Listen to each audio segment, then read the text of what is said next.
شهر رمضان الذي أنزل فيه القرآن هدى للناس وبينات من الهدى والفرقان فمن شهد منكم الشهر فليصمه ومن كان مريضا أو على سفر فعدة من أيام أخرى. الحمد لله الذي بنعمته تتم الصالحات. أشهد أن لا إله إلا الله وحده ربي لا شريك له وأشهد أن محمدا عبده ورسوله الذي لا نبي بعده. أما بعد Ma'asyiral muslimin wal muslimat yang dimuliakan Allah Subhanahu wa taala, alhamdulillah di malam hari ini kembali kita bisa duduk bertalabul ilmi di Masjid Muhajirin, dan tema di malam hari ini, karena sebentar lagi kita akan menghadapi bulan Ramadan, maka kita akan fokuskan pembahasan kita seputar Ramadan. Ada satu ayat di dalam Al-Quran yang kalau datang bulan Ramadan selalu dibaca. Bahkan saking seringnya dibaca, insya Allah hampir semua kaum muslimin menghafalnya. Ayat itu di mana Allah Subhanahu wa taala berfirman, ya ayyuhalladzina amanu kutiba alaikumusiyam kama kutiba alal ladzina min qablikum la'allakum tattaqun. Wahai orang-orang yang beriman, panggilan wahai orang-orang yang beriman ini panggilan khusus, karena di dalam Al-Quran itu ada dua panggilan. Pertama panggilan umum, di mana Allah Subhanahu wa taala mengatakan ya ayyuhan nas, wahai manusia. Dan ada panggilan khusus, ya ayyuhalladzina amanu, wahai orang-orang yang beriman. Inilah yang membedakan antara ayat-ayat Makkiyah dan ayat-ayat Madaniyah.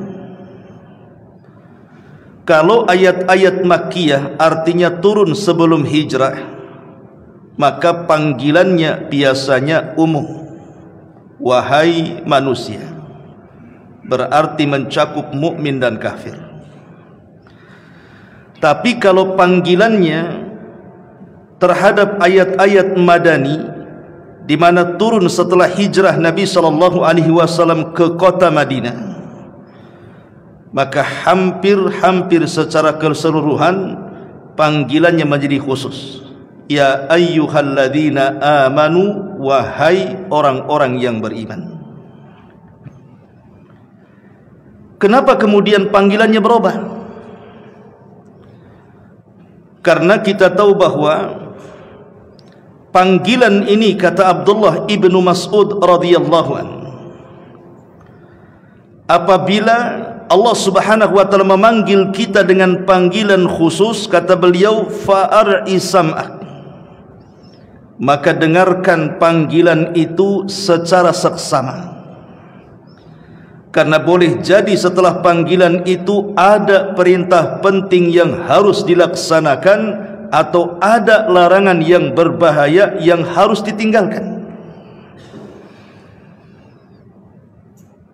Kenapa kemudian setelah panggilan khusus ini ada perintah-perintah penting yang harus dilakukan dan ada larangan-larangan bahaya yang harus ditinggalkan? Karena biasanya orang-orang yang sudah tertempa keimanannya, maka dia akan sanggup melaksanakan perintah seberat apapun dan mampu menjauhi larangan, walaupun dalam larangan itu ada yang disukainya. Lah para sahabat sudah tertempa 13 tahun di kota Mekah. Mereka ditempa oleh Nabi SAW tentang tauhid la ilaha illallah. Di Mekah belum ada ibadah-ibadah yang diperintahkan, hanya menanamkan tauhid la ilaha illallah saja selama 13 tahun. Sehingga ketika hijrah ke kota Madinah, mereka sudah mantap. Makanya panggilannya juga berubah. Mereka sudah sanggup melaksanakan perintah dan menjauhi larangan.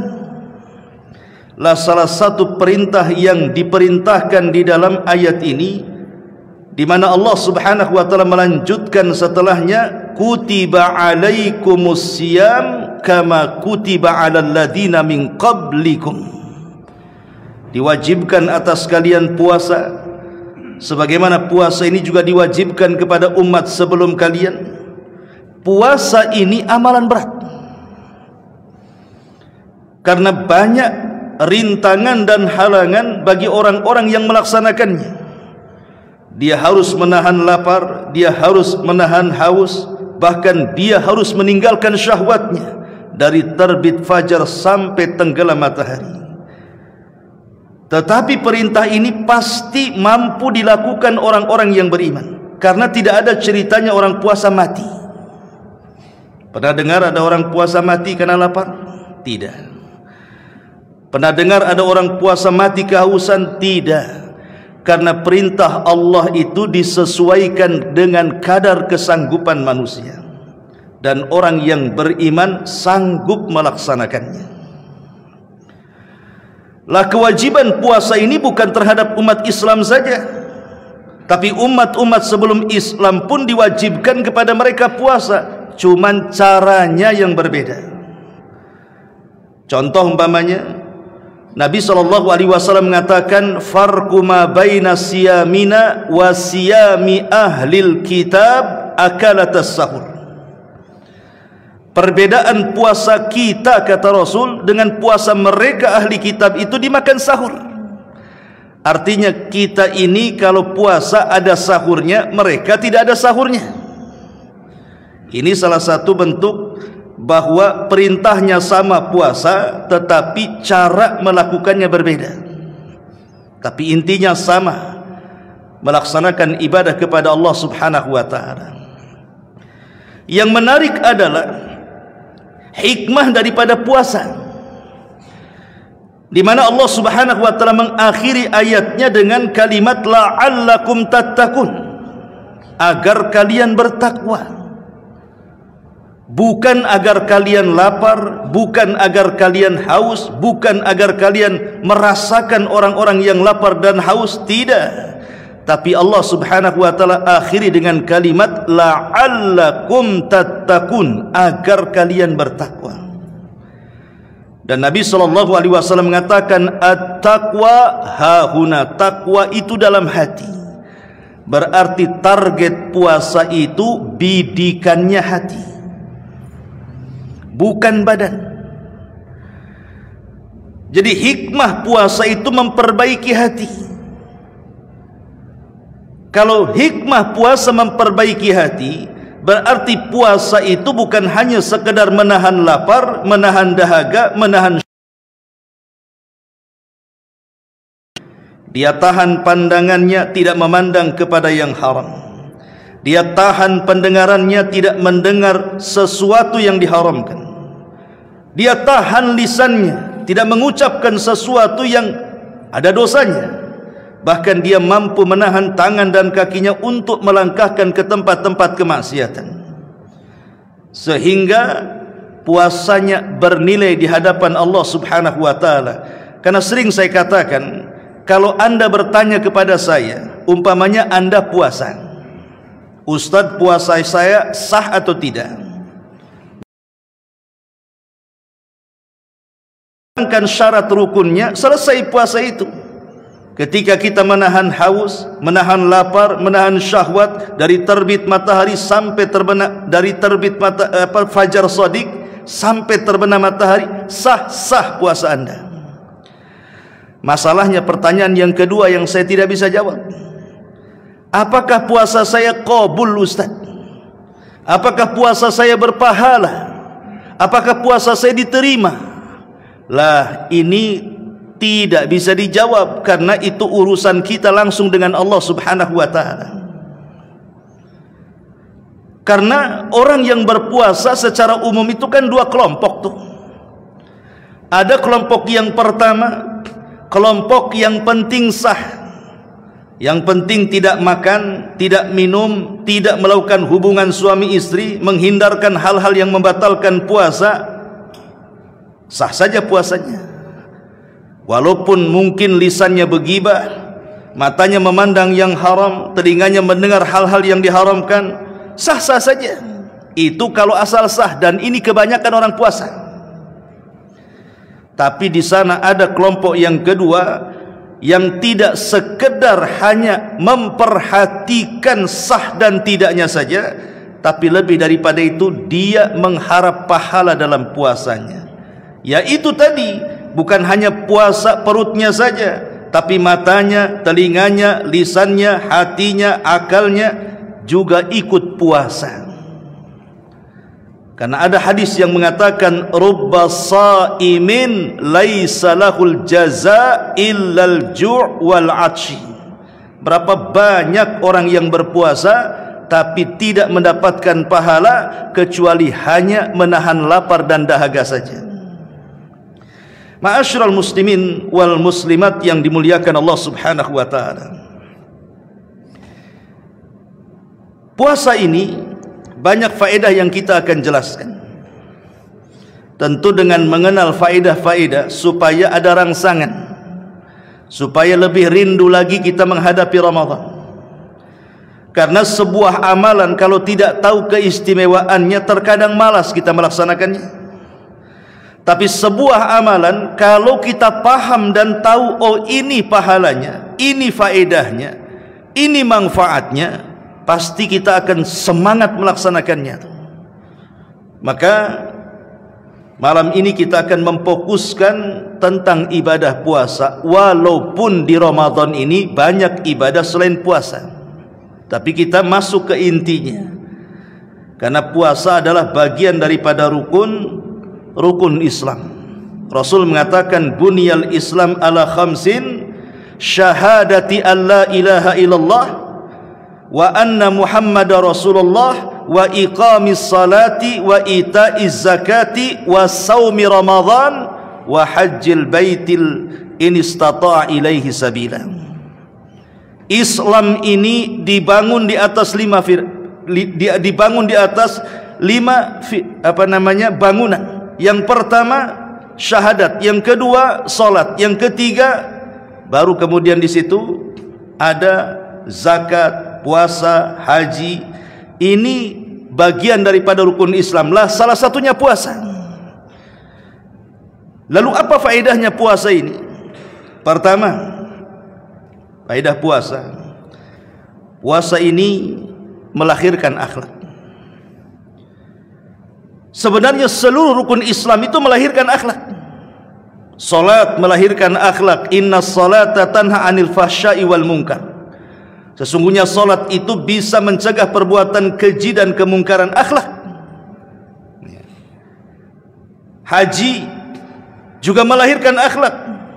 Faman hajjal baita, barang siapa yang berhaji ke Baitullah, walam yarfus walam yafsuk, dia tidak berbuat keonaran dan tidak berbuat kefasikan, raja'a ka yaumin waladathu ummuhu, dia pulang dari Mekah seperti bayi yang baru dilahirkan.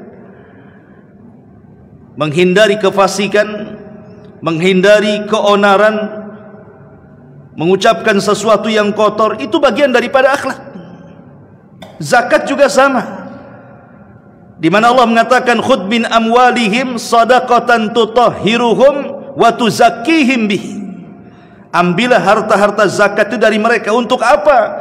untuk membersihkan harta dan membersihkan hati kalian. Ini bagian daripada akhlak. Lah puasa juga sama.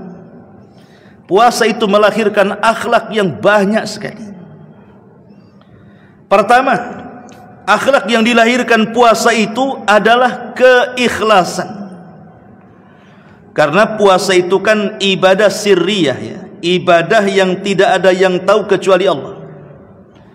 Kalau solat bukan ibadah sirriyah, karena nampak yang solat. Ada orang yang sedang solat, kita tahu, oh itu dia sedang solat. Kenapa? Nampak tuh takbirnya, nampak rukunya, nampak sujudnya. Ibadah solat ini bukan ibadah sirriyah, tidak terang-terangan, justru ibadah terang-terangan. Zakat ibadah terang-terangan, nampak hartanya. Haji apalagi terang-terangan, yang ngantar satu kecamatan.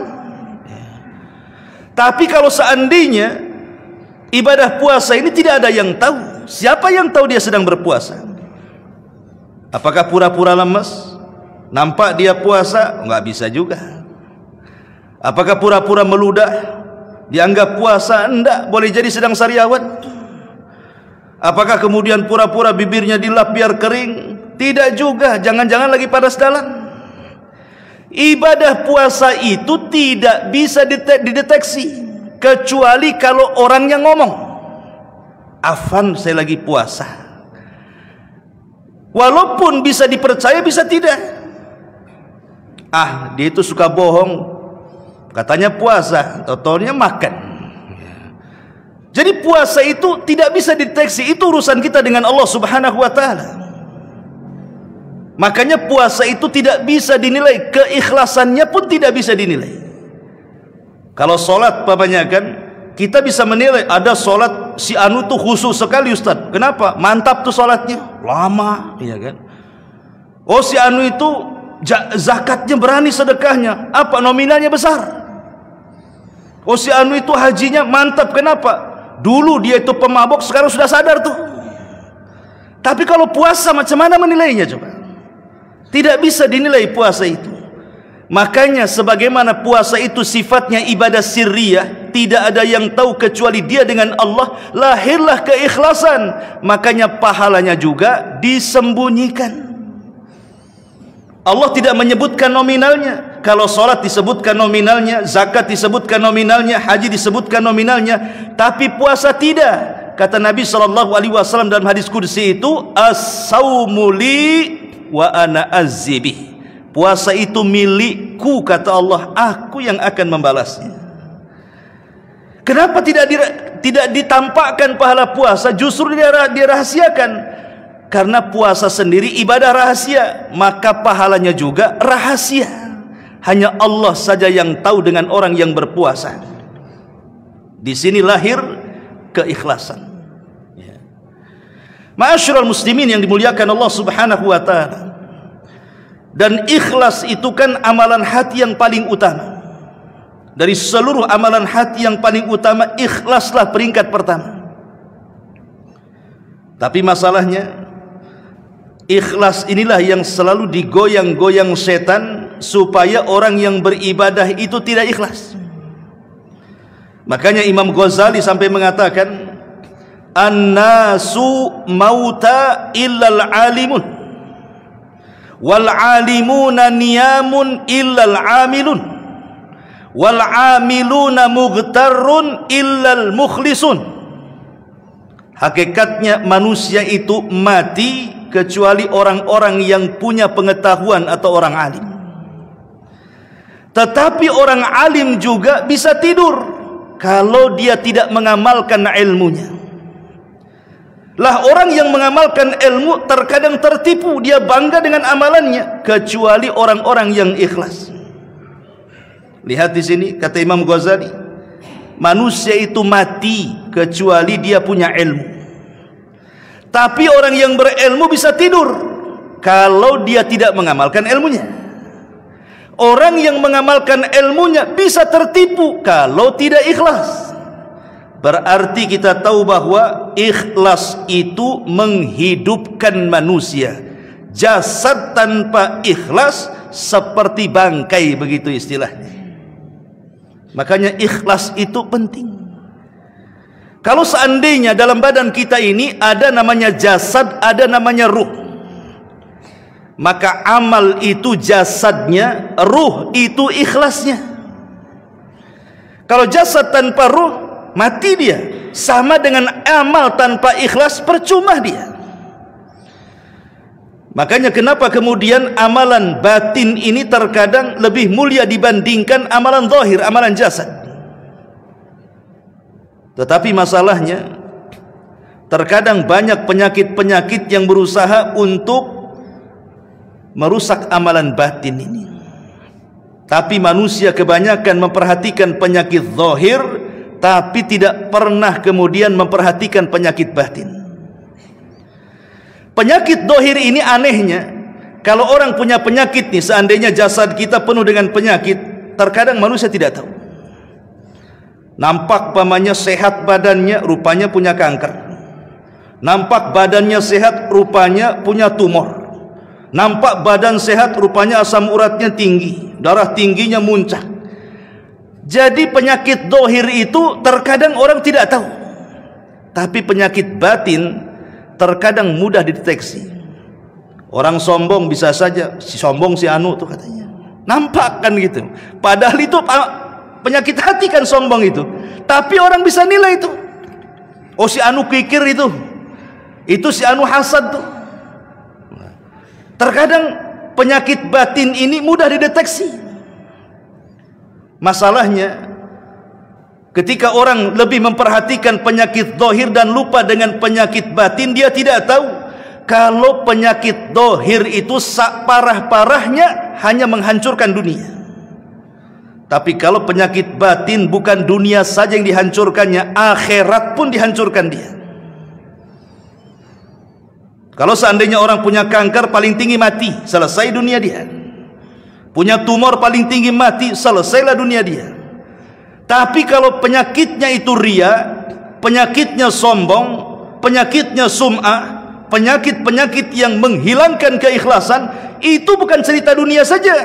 Di akhirat pun dia akan mempertanggungjawabkan penyakit itu. Karena kita tahu bahwa penyakit zahir itu tidak akan ditanya di hadapan Allah. Yang ditanya itu penyakit batin. Tidak ada orang masuk neraka, kenapa kau masuk neraka? Kanker, enggak ada. Bisul, enggak ada. Tumor, enggak ada. Yang ditanya itu soal penyakit batin. Karena sombong, karena hasad, karena dengki, iri hati, dan begitu seterusnya. Maka dari sini puasa itu melahirkan keikhlasan, karena puasa itu sifatnya ibadah sirriyah. Tidak ada yang tahu kecuali dia dengan Allah. Makanya dahulu ada ulama salaf, dia puasa selama 40 tahun, keluarganya nggak tahu. Jadi dia kalau pergi ke pekerjaannya, dia membawa sarapan, dia tidak makan di rumah. Kemudian setelah di tengah jalan dia sedekahkan tuh sarapannya. Kemudian pulang maghrib, kemudian dia pun berbuka, itulah makan malamnya, dan tidak makan lagi kecuali sahur, minum saja. Setiap hari sampai 40 tahun keluarganya tidak tahu. Ya, karena ibadah puasa itu sirriyah sifatnya. Tidak ada yang tahu kecuali si pelaku dengan Allah Subhanahu wa taala. Lahirlah keikhlasan.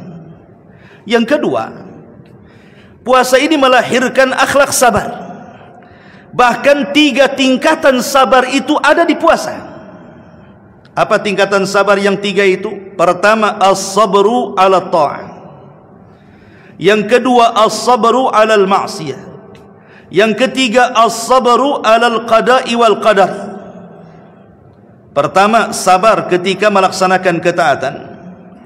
Yang kedua, sabar saat meninggalkan kemaksiatan. Kemudian sabar dalam menghadapi qada dan qadar, ketentuan Allah Subhanahu wa taala kepada kita. 3-tiganya ada di puasa.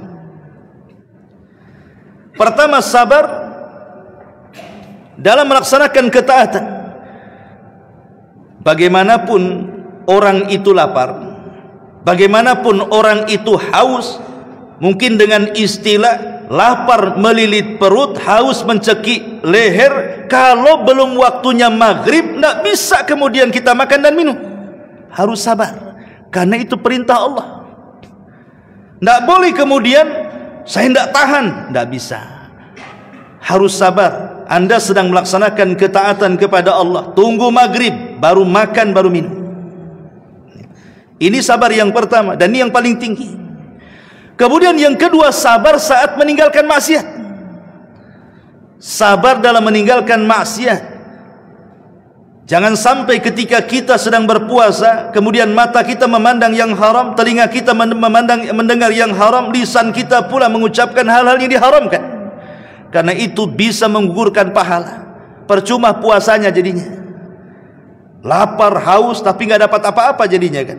Dia harus sabar ya, supaya dapat pahala. Kemudian juga sabar di dalam menghadapi takdir. Yang namanya tak makan lapar itu sudah takdir. Yang namanya tak minum haus itu sudah takdir. Tapi kita tetap sabar dengan takdir ini. Bayangkan 3 kesabaran terkumpul dalam puasa.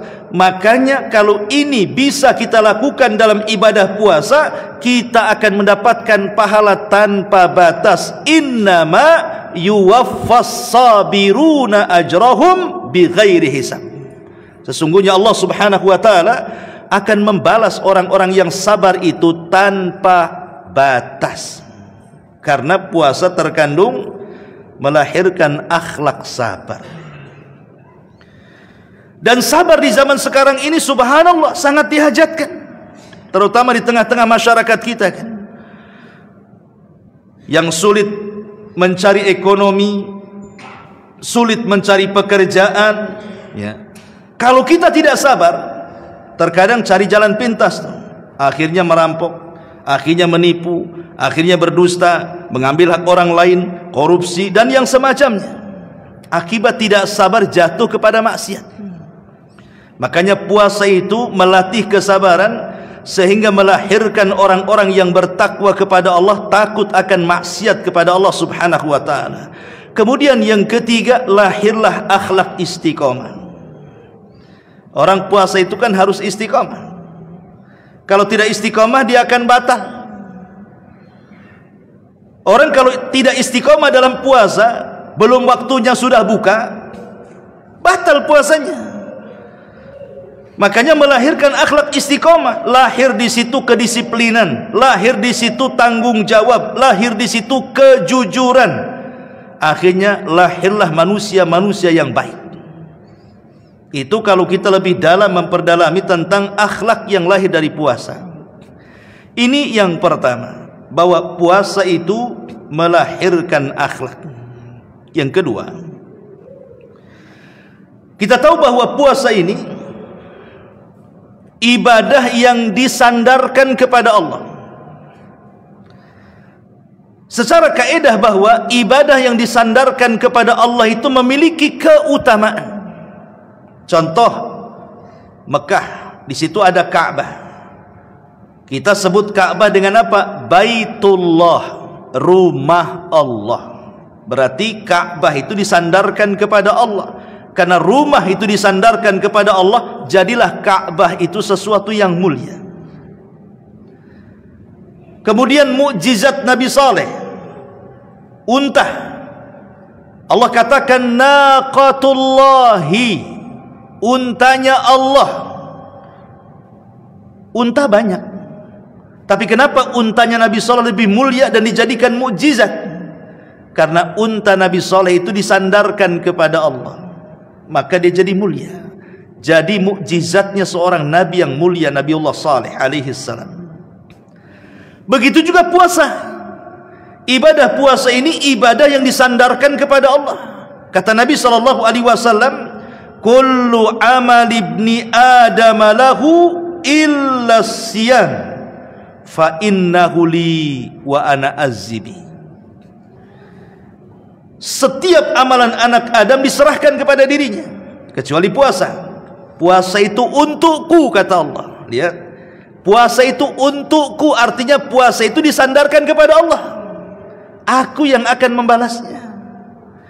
Lah ketika ibadah puasa itu disandarkan kepada Allah, makanya ibadah ini memiliki kemuliaan yang luar biasa. Bahkan faedahnya bukan hanya di dunia, sampai kepada akhirat.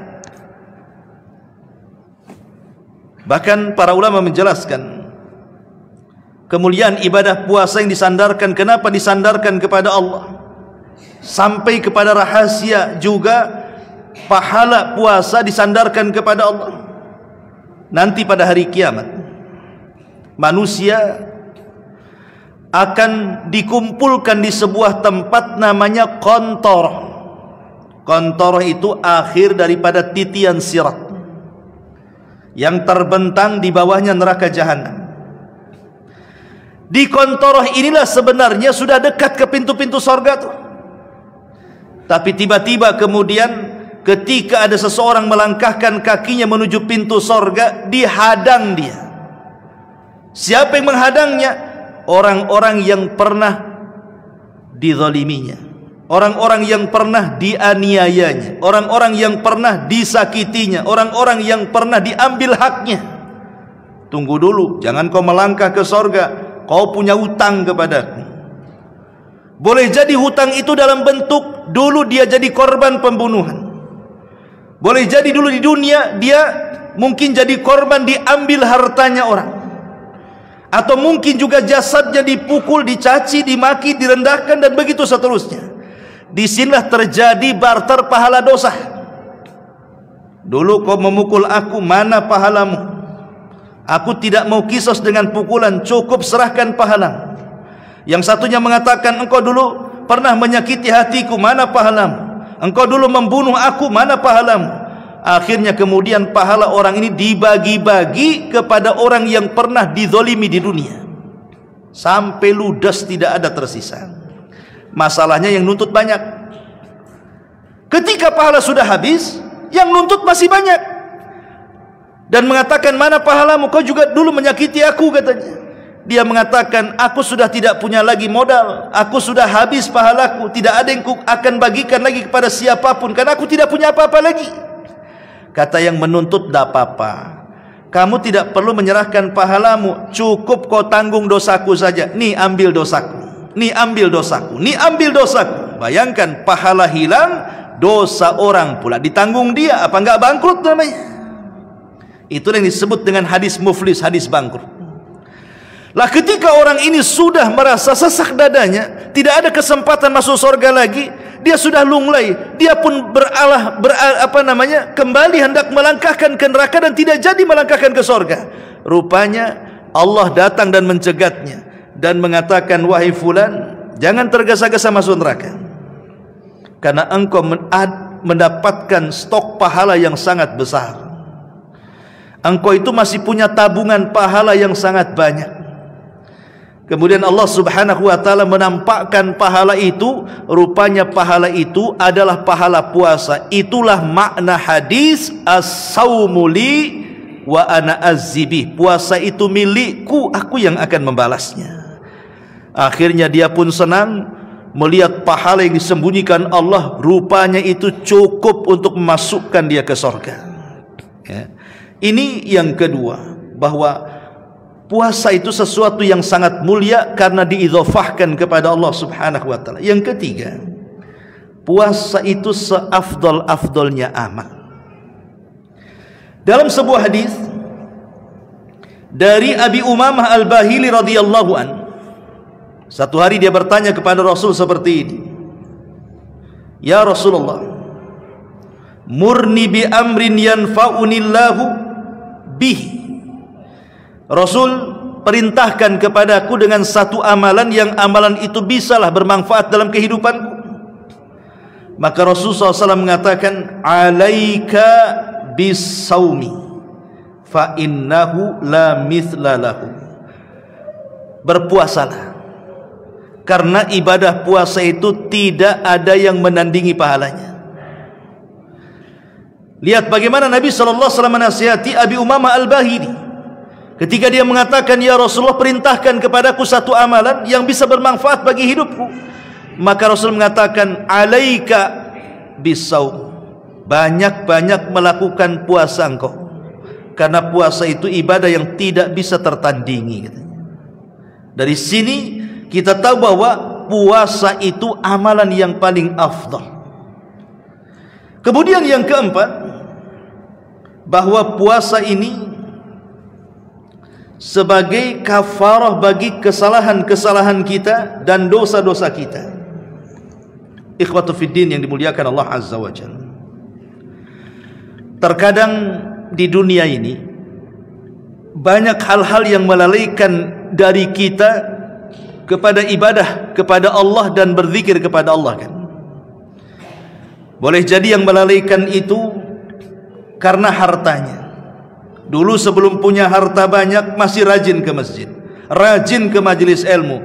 Tapi setelah diuji dengan banyak harta, mulai dia meninggalkan masjid, mulai dia meninggalkan majelis ilmu, mulai dia terlalaikan dengan ibadah. Atau terkadang hal-hal yang melalaikan ibadah itu karena anak-anak. Kesibukan kemudian mengurus anak-anak, lalai dia ibadah. Berpikir macam mana anak ini supaya jadi anak. Ya tetap anak, maksudnya supaya jadi orang. Akhirnya mati-matian dia cari dunia supaya anaknya sukses, lupa dia kewajibannya kepada Allah, saking sibuknya mengurus anak. Atau boleh jadi orang itu dilalaikan karena keluarganya, karena istrinya, karena kerabatnya, karena orang tuanya.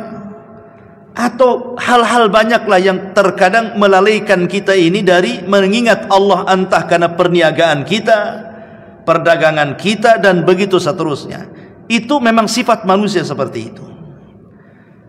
Ada sebuah hadis dari Hudzaifah ibnul Yaman radhiyallahu anhu, di mana Nabi SAW mengatakan, fitnatur rajuli fi ahlihi wa malihi wa nafsihi wa waladihi wa jarihi yukaffiruha as-siyamu was-salatu was-sadaqatu wal amru bil ma'rufi wan nahyu anil munkar.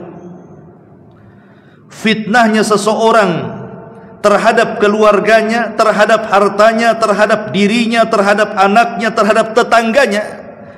Maksudnya apa? Fitnahnya seseorang kepada keluarganya, maksudnya gara-gara keluarga melalaikan kita dari ibadah.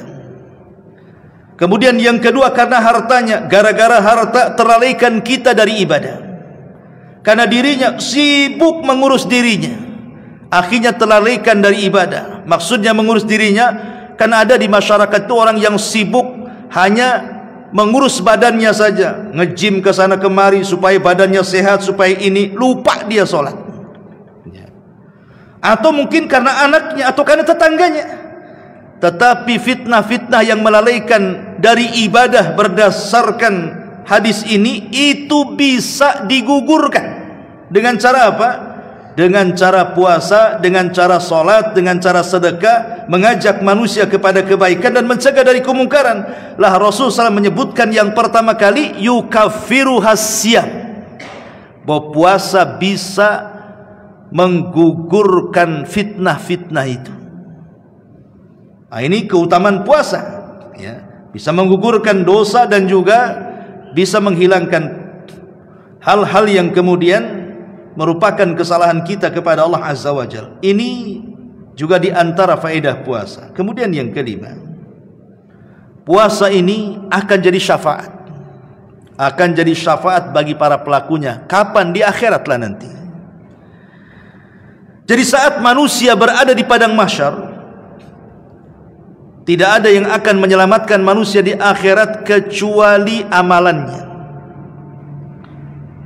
dan juga syafaat yang Allah izinkan untuk memberikan syafaat kepadanya, dan yang ketiga rahmat Allah yang Allah rahmati kepada hamba-hambanya. Itulah yang akan menyelamatkan manusia di akhirat, amalannya dengan syafaat atau dengan rahmat. Lah salah satu yang bisa menyelamatkan kita adalah syafaat. Lah puasa itu nanti akan menjadi pembela bagi kita.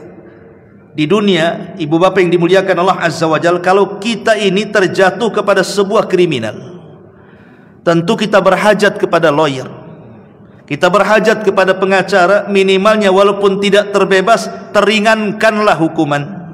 Itu di dunia. Walaupun bayar berapapun, dia bayar. Bahkan mencari pengacara yang handal, yang cakap, yang pandai bicara, supaya dia terloloskan dari kasusnya. Tapi di akhirat, Mau bayar pakai apa pengacara? Pengacaranya saja butuh pengacara. Pengacaranya butuh lawyer, lawyernya butuh pengacara. Karena masing-masing diadili masalahnya. Tetapi di sana ada lawyer, pengacara yang akan membela kita kelak pada hari kiamat. Siapa mereka? Itulah amalan ibadah kita. Di antaranya puasa akan menjadi pengacara kita. Dia yang akan membela kita di hadapan Allah Subhanahu wa taala. Kata Nabi sallallahu alaihi wasallam, "As-siyamu wal Qur'an yashfa'ani lil 'abdi yaumal qiyamah." Yaqulu siyam, "Rabbi inni mana'tuhu at-ta'ama wasyaraba bin nahar fasyafi'ni fi." Kata Rasul, puasa dan Quran itu akan datang pada hari kiamat memberikan syafaat. Kemudian puasa akan datang kepada Allah dan mengatakan, "Ya Rabb, karena aku," kata puasa, "orang ini tertahan makannya, tertahan minumnya, tertahan syahwatnya, maka berikan syafaat kepada dia." Jadi lihat bagaimana puasa itu akan membela kita tuh, akan menjadi syafaat bagi kita pada hari kiamat. Makanya berbahagialah orang-orang yang suka dengan ibadah puasa ini, karena akan menyelamatkan hidupnya di akhirat. Kemudian yang keenam, dan ini tentunya yang paling kita inginkan, bahwa puasa itu sababun lidukhulil jannah, sebab terbesar masuknya kita ke surga. Makanya Nabi SAW selalu ingatkan kalau datang bulan Ramadan, pamannya besok nih mau 1 Ramadan, maka Rasul selalu mengumpulkan para sahabat tuh. Kemudian Nabi SAW mentabsyir, menghabar gembirakan kepada mereka tentang kedatangan Ramadan. Maka Rasul selalu mengatakan, "Idza ja'akum Ramadan, futihat abwabul jannah, wa ghuliqat abwabun niran, wa sufidati syayatin." Wahai sahabat-sahabatku, kalau datang bulan Ramadan, semua pintu-pintu sorga terbuka, pintu-pintu neraka tertutup, setan pula diikat dan dibelenggu. Saking bahagianya Rasul selalu mengingatkan di awal Ramadan tentang 3 perkara: pintu sorga dibuka, pintu neraka ditutup rapat, setan diikat. Tetapi lihat di sini, Nabi mengingatkan soal sorga. Dan sorga itu sebuah tempat yang sangat nikmat, tidak bisa dibayangkan kenikmatannya. "A'dadtu li ibadis salihin," kata Rasul, "ma la 'ainun ra'at wa la udhunun sami'at wa la khatara ala qalbi bashar." Kenikmatannya tidak pernah dilihat mata, kenikmatannya tidak pernah didengar telinga, bahkan terlintas dalam otak manusia untuk membayangkannya tidak bisa, saking indahnya. Walaupun terkadang Al-Quran ataupun hadis Nabi menyebutkan benda-benda yang di sorga itu ada kemiripan dengan benda-benda dunia. Kata Abdullah ibn Abbas, itu hanya sekedar kemiripan nama, bukan kemiripan hakikat. Di sorga ada istana, di dunia ada istana, tapi istana sorga berbeda dengan istana dunia. Begitu juga di sorga ada khamar, ada susu, ada madu. Di dunia juga sama, tapi susu, khamar dan madu sorga tentu berbeda dengan susu, madu di dunia. Khamar di dunia sekali minum mabok, kan gitu ya, paling rendah sakit kepala. Tapi kalau di sorga justru ladzatul lisyaribin, sangat mengenakkan bagi para peminumnya, lezat luar biasa. Jadi kalaupun ada kemiripan nama, di sorga ada pisang, di dunia ada pisang, itu hanya sekedar nama saja, hakikatnya berbeda. Karena kenikmatannya tidak bisa ditembus mata, didengar telinga, terlintas pun tidak bisa. Itulah sorga. Lah, surga yang begitu indah itu untuk siapa? Lah, salah satunya adalah untuk orang-orang yang berpuasa. Makanya sampai-sampai di surga itu ada satu pintu namanya Rayyan. Pintu surga itu ada namanya pintu Rayyan. Untuk apa pintu Rayyan itu? Khusus untuk orang-orang yang berpuasa. Tidak boleh orang-orang yang tidak puasa masuk dari pintu itu. Kata Nabi SAW, "Inna fil jannati baban yuqalu lahu Rayyan." Di surga itu ada pintu namanya Rayyan. Yadkhulu minhu shaimun yaumal qiyamah, di mana orang-orang yang berpuasa akan masuk tuh dari pintu itu.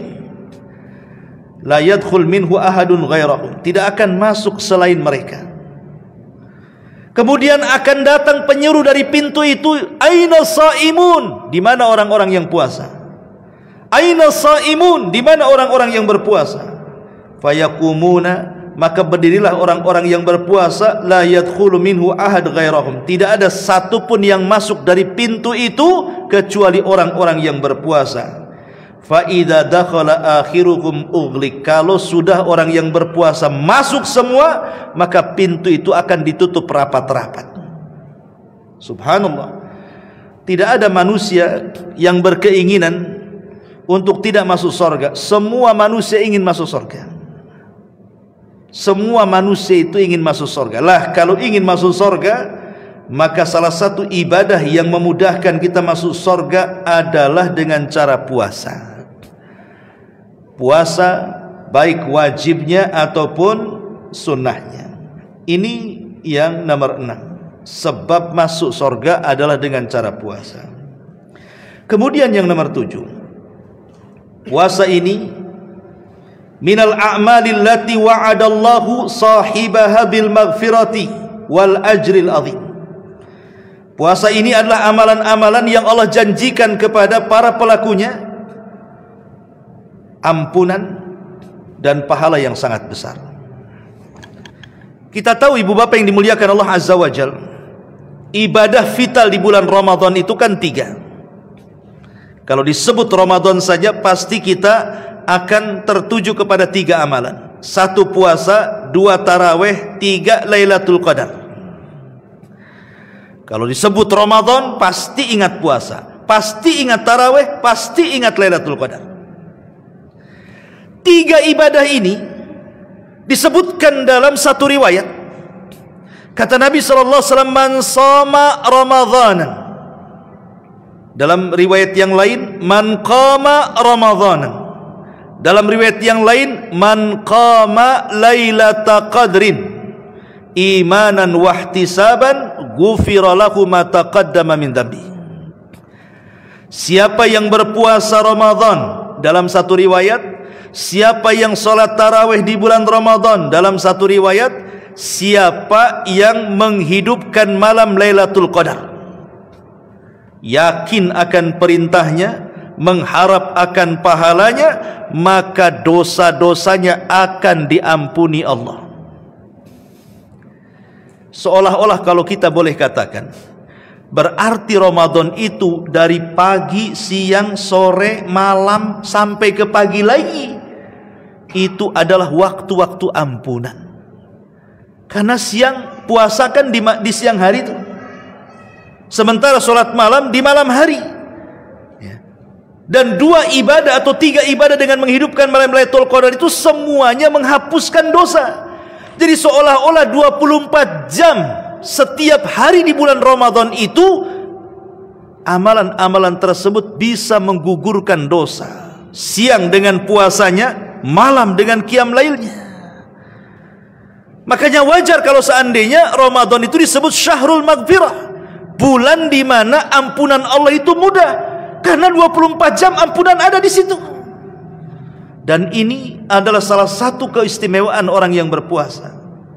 Ini juga yang ke-7. Yang ke-8, bahwa orang yang berpuasa itu lis-shaimi farhatan.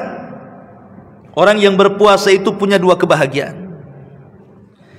Kapan 2 kebahagiaan diberi? Pertama, kata Rasul, inda fitri, saat dia berbuka.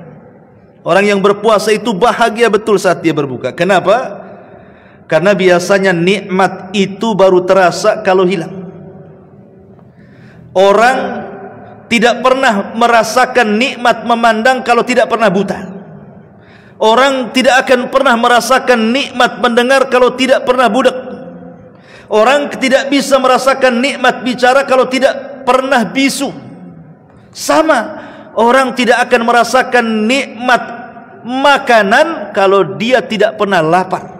Orang tidak akan mampu menikmati bagaimana rasa minuman kecuali dia pernah haus. Makanya ketika kita satu hari lapar betul, kemudian datang makanan di waktu maghrib, senang kita rasanya, bersyukur kita rasanya. Ketika satu hari kita menahan haus dahaga luar biasa, tiba-tiba dikasih minuman. Makanya lihat kalau ada orang haus, tiba-tiba di sampingnya ada orang yang minum, itu tenggorokan kita bunyi-bunyi itu, kepengen juga kan begitu. Lah itulah kebahagiaan yang sesungguhnya. Tetapi ingat, walaupun seandainya kita diberikan nikmat bisa minum setelah haus, bisa makan setelah lapar satu hari, tapi tetap ada batasannya. Allah Subhanahu wa taala mengatakan, "Kulu washrabu wala tusrifu." Makan engkau, minum engkau, tapi batasi makannya. Jangan kayak orang yang berpuasa yang bersifat dendaman. Ada orang puasa itu suka dendam. Apa-apa siang-siang lapar, tunggu maghrib katanya. Dendam, dia ngancam. Nanti datang waktu maghrib, wah, bukaan satu meja itu pindah dari meja ke perut. Ini kalau sudah satu meja makanan pindah ke perut, pasti satu dia lemes, dua dia malas, gitu ya. Tiga udah bawaannya tidur saja itu. Dan kita bisa rasakan kalau buka itu kayak orang balas dendam. Jangan cerita taraweh yang 11 atau yang 23 rakaat. Salat Isya lo udah nguap-nguap kita dibuatnya. Makanya kenapa puasa itu juga harus menahan nafsu. Kadang-kadang kita ini sudah membeli semuanya waktu sore-sore itu kan, ketika makan kurma sama air saja merasa kenyang kadang-kadang. Ulama mengatakan sebaiknya kalau ingin makan berat itu setelah tarawih. Nah, silahkan makan berat supaya tidak mengganggu ibadah sholat wajib Isya dan juga tarawihnya ya, karena pengalaman kan, saya kira di antara saya, ibu bapak semuanya pasti mengalami lah, kalau sudah maghrib kekenyangan itu pasti bawaannya ngantuk, bawaannya melemas, bawaannya malas, dan itu sangat mengganggu ibadahnya. Ini kebahagiaan yang pertama saat berbuka, tapi ingat ada batasannya. Dan kebahagiaan yang jauh lebih tinggi daripada itu adalah saat berjumpa dengan Allah. Kata Nabi SAW, "Lis-shaimi farhatan." Bagi orang yang berpuasa itu ada dua kebahagiaan. Farhatun inda fitri, kebahagiaan saat berbuka, wa farhatun inda liqa'i rabbih, dan kebahagiaan saat berjumpa dengan Allah Subhanahu wa taala. Dia akan mendapatkan pahala yang disembunyikan Allah.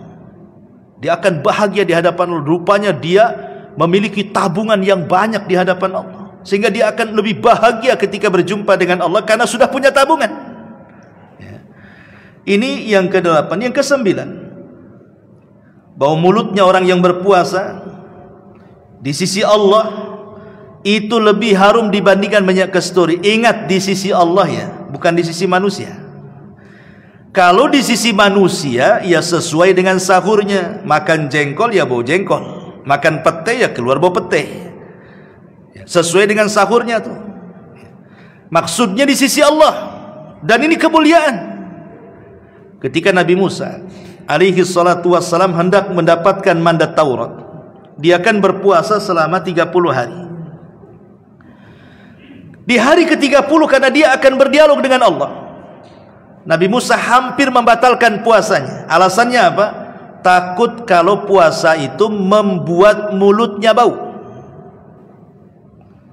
Tetapi ketika hampir Nabi Musa membatalkan, Allah datang dan mengatakan, "Jangan kau batalkan wahai Musa, sempurnakan puasamu 10 hari lagi." Itulah yang Allah firmankan, "Wa wa'adna Musa 30 lailatan." Kami menjanjikan kepada Musa 30 malam. Tsumma atmamnahu bi asyrin. Setelah itu kami sempurnakan 10 hari lagi. Jadi Nabi Musa ketika hendak batal di hari ke-30, alasannya karena takut bau mulutnya. Sementara dia akan berdialog dengan Allah, tapi Allah melarangnya. Kemudian Allah katakan kepada Musa, "Ya Musa, inna famis shaim atyab indallahi min rihil misk." Sesungguhnya bau mulutnya orang yang berpuasa itu lebih harum dibandingkan bau minyak kasturi gitu. lanjutkan puasa.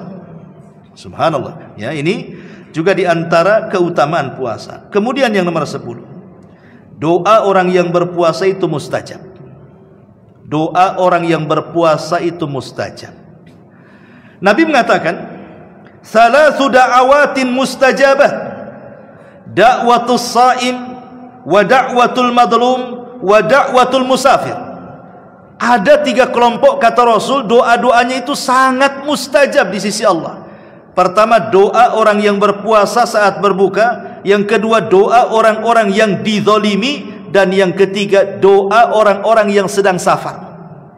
Lah, salah satunya di sini da'watus shaim inda fitri, doa orang yang berpuasa saat berbuka. Maka sering saya nasihatkan, baik untuk pribadi dan juga ibu dan bapak sekalian, luangkan waktu entah 10, entah 5 menit jadilah saat kita berbuka.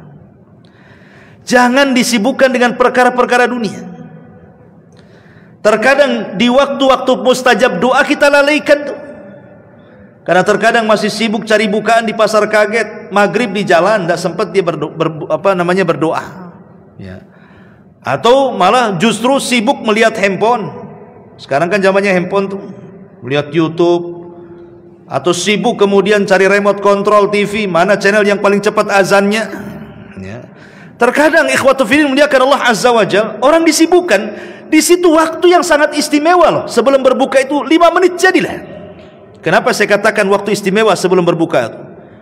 Karena di situ ada hadis Nabi yang mengatakan, "Lillahi utaqa'u minan nar, wa dzalika kulla lailati min Ramadan."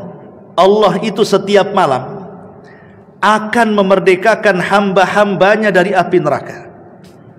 Dan itu setiap malam di bulan Ramadan. Bayangkan ibu bapak yang dimuliakan, kalau seandainya dalam 30 hari bulan Ramadan, 1 malam saja tiba-tiba Allah takdirkan satu di antara kita, kata Allah, engkau terbebas dari api neraka, maka selamanya dia tidak akan masuk neraka.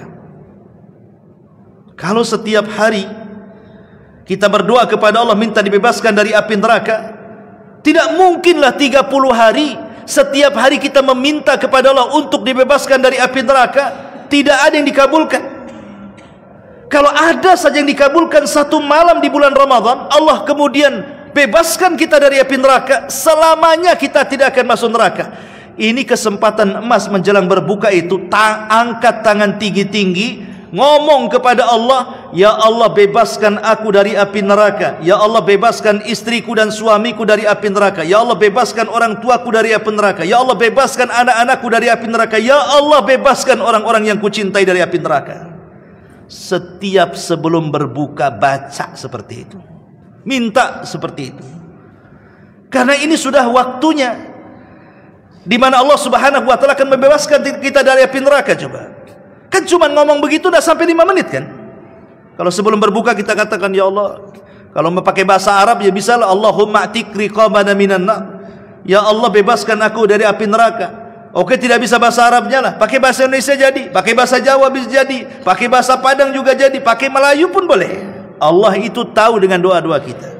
Intinya ini waktunya kita minta supaya kita dibebaskan dari api neraka. Kalau ada 1 waktu saja dalam Ramadan Allah kabulkan permintaan kita, alangkah bahagianya kita dibebaskan dari api neraka. Faman zuhziha 'anin nar wa udkhilal jannah faqad faz. Siapapun yang terbebas dari api neraka dan dimasukkan ke dalam sorga, itulah kesuksesan yang sesungguhnya, kata Allah.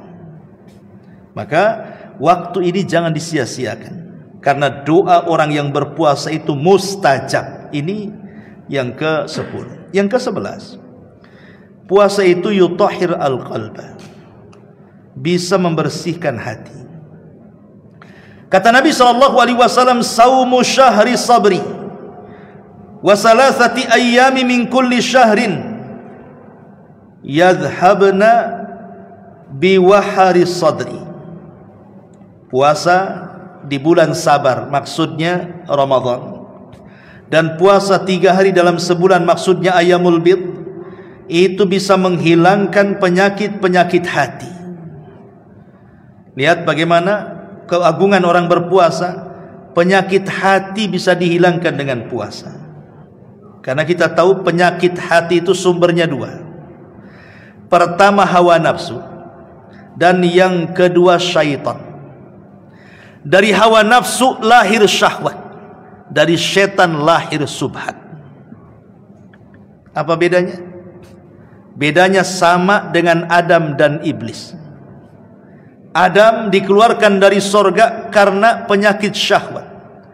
Iblis dikeluarkan dari sorga karena penyakit syubhat.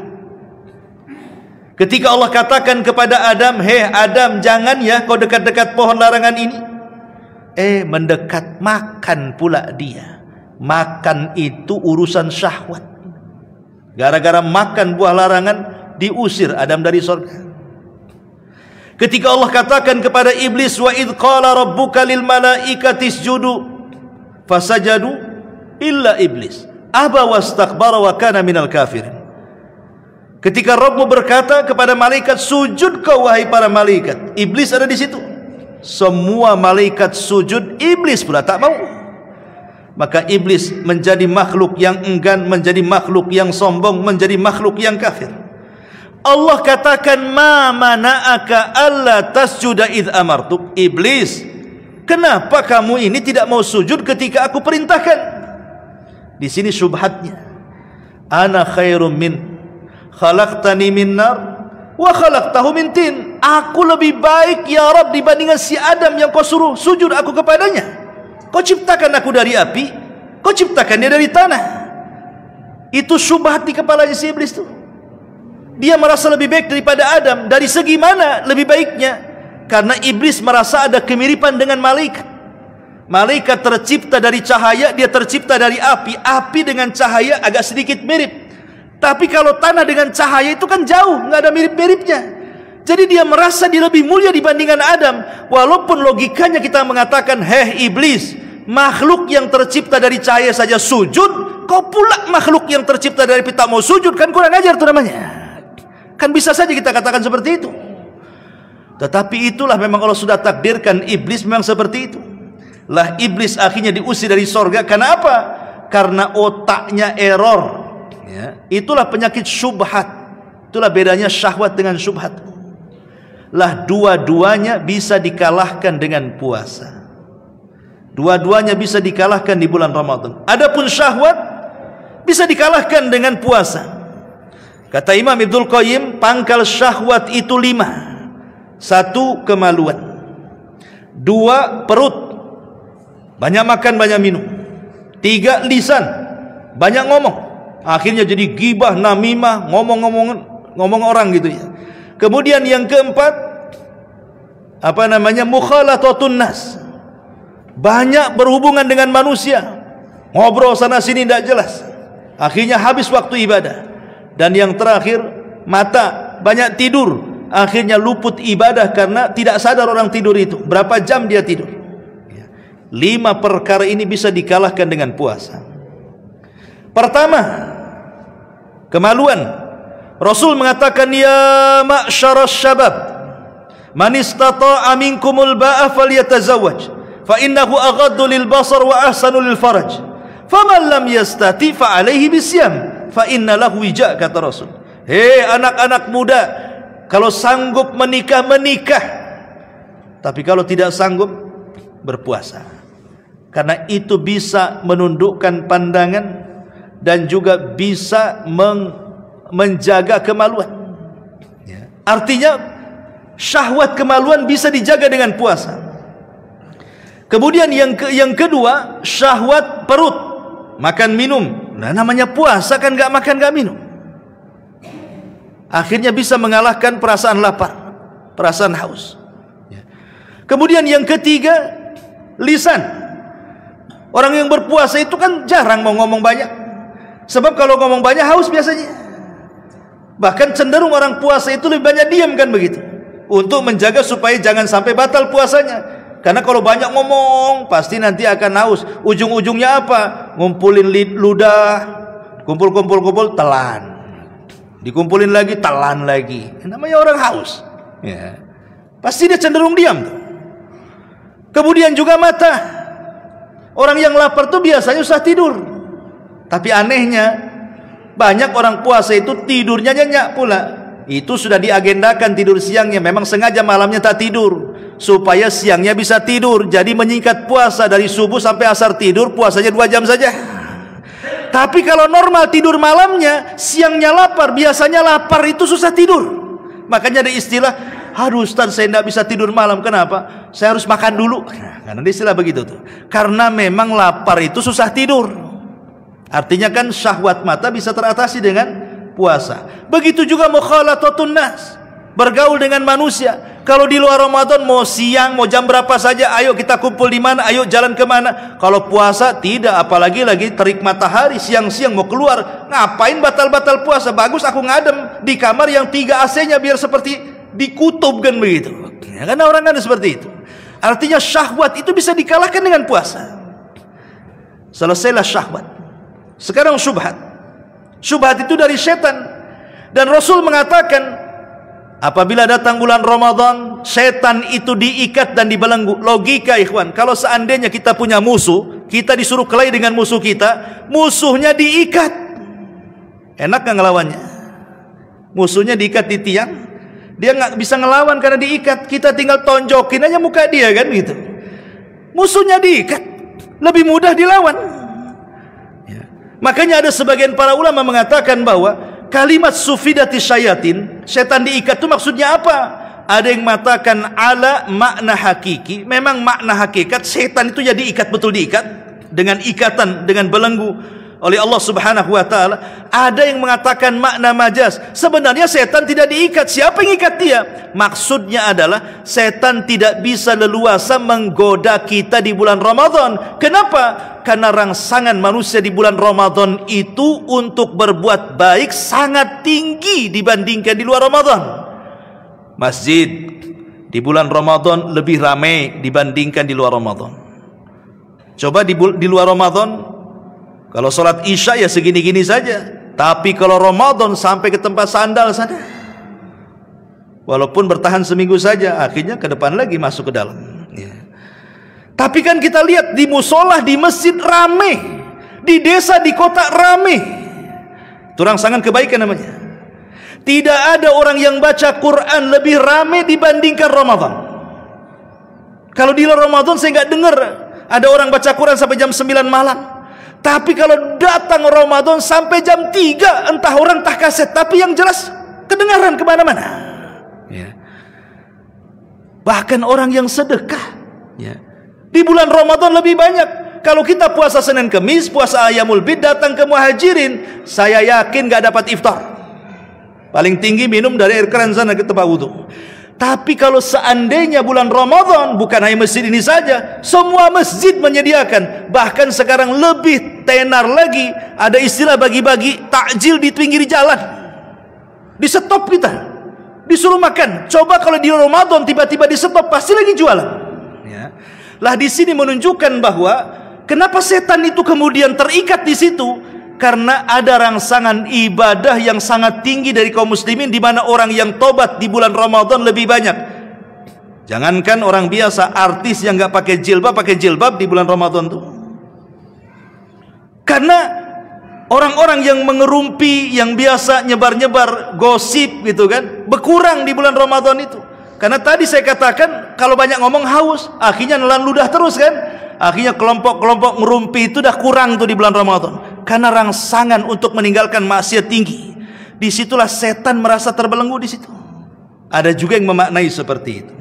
Tapi yang jelas bahwa di bulan Ramadan, di antaranya keutamaannya doa-doa orang-orang yang berpuasa sangat mustajab sekali. Kemudian juga di antara faedah Ramadan, man khutima lahu bisyami yaumin, barang siapa yang diakhiri dengan puasa 1 hari saja, maka dia akan dijauhkan dari api neraka. Nabi SAW mengatakan, man shoma yauman fi sabilillah ba'adallahu wajahu anin nari sab'ina kharifan. Siapa yang puasa 1 hari saja karena Allah, bukan karena yang lainnya, maka dia akan dihindarkan wajahnya dari api neraka sepanjang perjalanan 70 tahun. Kalau kita berjalan pakai mobil, pakai motor 70 tahun, kira-kira nyampe mana? Udah berapa kali ngelingi bumi itu? Sejauh itulah neraka dari wajah kita. Itu 1 hari, dan hadis ini bicara puasa sunnah. Kalau puasa sunnah saja sebesar itu pahalanya, macam mana pula puasa Ramadan yang merupakan kewajiban? Tentu lebih besar lagi pahalanya. Kemudian selanjutnya juga orang-orang yang berpuasa akan diberikan kamar-kamar indah dari kaca di sorga. Di sorga itu ada kamar-kamar kaca, itu letaknya di atas. Dari kamar itu yura zahiruha batinuha wa batinuha zahiruha, di mana orang yang di dalam mampu melihat ke luar, orang-orang luar mampu melihat ke dalam. Itulah istilah dengan kamar kaca. Itu letaknya di ketinggian. Cemana naiknya Ustaz? Kalau dia di atas pula. Ya. Tak perlu heran, di sorga itu semua orang bisa terbang. Ya. Kenapa bisa terbang? Karena tidak ada gravitasi bumi. Di bumi ini kita tidak bisa terbang karena ada gravitasi. Tapi kalau di sorga kan sudah tidak ada bumi, tidak ada hubungan kita dengan bumi, sehingga kita bisa terbang. Jadi Superman semuanya di sorga. Jadi Allah menyediakan 1 kamar di atas itu, dan itu tahu dengan tabiat manusia kan. Di dunia saja, kenapa villa-villa di puncak itu begitu mahal, padahal sebenarnya kalau bangun rumah seperti itu tidak seberapa biayanya. Sebenarnya bukan harga bangunannya, tapi harga view-nya, harga pemandangannya, sehingga menjadi mahal. Allah tahu kesenangan manusia seperti itu. Makanya orang itu cenderung kalau buat rumah itu pengen tingkat 2, tingkat 3, tingkat 4 gitu. Supaya apa? Supaya bisa melihat di sekitarnya kan. Itulah kesenangan orang. Allah pun tahu. Makanya di sorga Allah buatkan tuh rumah-rumah dari kaca yang berada di atas tuh, supaya melihat pemandangan sorga kemana-mana. Lah Nabi SAW bersabda, inna fil jannati ghorafan turadha zuhuruha min butuniha wa butunuha min zuhuriha. Di sorga itu ada rumah-rumah kaca yang ada di atas, dilihat dari luar ke dalam, dari dalam keluar. Sahabat bertanya sambil berdiri, ya Rasulullah, liman hiya? Rasul, untuk siapa itu rumah-rumah kaca itu? Apakah itu untuk para nabi? Bukan. Apakah itu untuk para rasul? Bukan. Lalu untuk siapa wahai Rasul?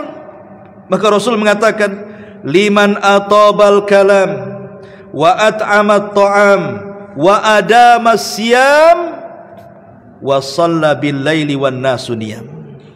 Bagi orang yang kalau bicara santun, 1. Bagi orang yang suka memberi makan, 2. Bagi orang yang mendawamkan puasa, 3. Bagi orang-orang yang senantiasa menegakkan salat malam di saat manusia sedang tertidur lelap. Lihat di sini salah satunya adalah untuk orang yang berpuasa. Ya. Wallahu a'lam bishawab. Ini karena waktu juga ya. Saya sudah mencatat 40 faedah tentang puasa, tapi baru sampai ke 16. Insyaallah kita sambung minggu depan tentang faedah-faedah puasa. Subhanakallahumma bihamdika asyhadu an la ilaha illa anta astaghfiruka wa atubu ilaik. Allahu taala alam. Assalamualaikum warahmatullahi wabarakatuh.